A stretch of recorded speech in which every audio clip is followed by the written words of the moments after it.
report ng National Academies of Sciences Institute of Medicine, more than 7,000 people die annually because of the doctor's sloppy handwriting. Yun na, nananampal kasi. Hindi, mali yun. Sloppy handwriting. Sloppy!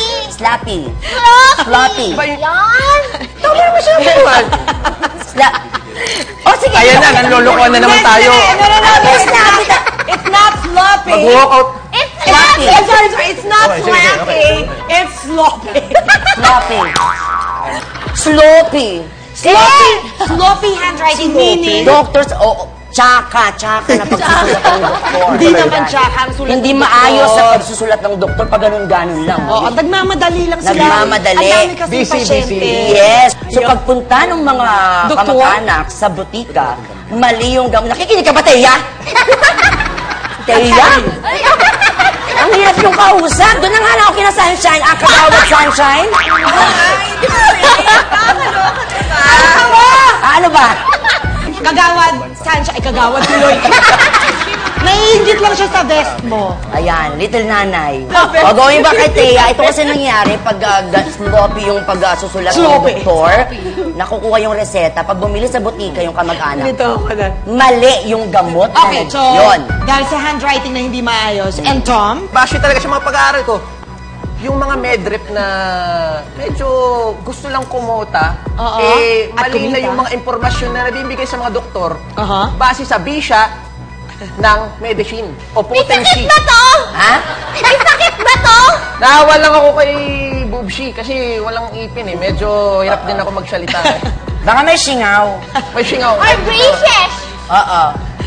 Potency ng gamot o bisya ng gamot hindi alam ng doktor. Kaya nagkakamali, natitigok yung mga pasyente. O sige, what is the correct answer? Doctors, wrong diagnosis. Kasi, sa dami ng mga pasyente, Sa dumi ng pasyente? Sa dami! Ah, sa dami, okay. Di, minsan din Ikaw nakikita ba talaga eh. pasyente? Hoy, iba yun. makinig nga kayo! Ang tinis ng boses nitong batang ito. Pakinggan niyo yung bata. Teya, maawa naman kayo. Kasi, sa dami ng mga pasyente, yung mga pag nagpapalab test sila, nagkakagulo-gulo yan. Tapos, pag nabalik na sa doktor, mali na. So, Siyempre, nako-confuse. Hindi naman sila perfect. Nagkakamali din sila. Thea and Derek, sa sagot ni Olivia Newton-John Rendez, na doctor's sloppy handwriting. Is it a fact or a bluff? Fact na fact na? Fact na fact. Okay, ano nga ba ang dahilan ng maraming sanhi ng pagkamatay sa sinasabi dyan? 7,000? My God! We're still playing round one. At ang sabi ninyo ay fact. Sa sagot na sloppy handwriting. Bloodborne is it really a fact? Please reveal!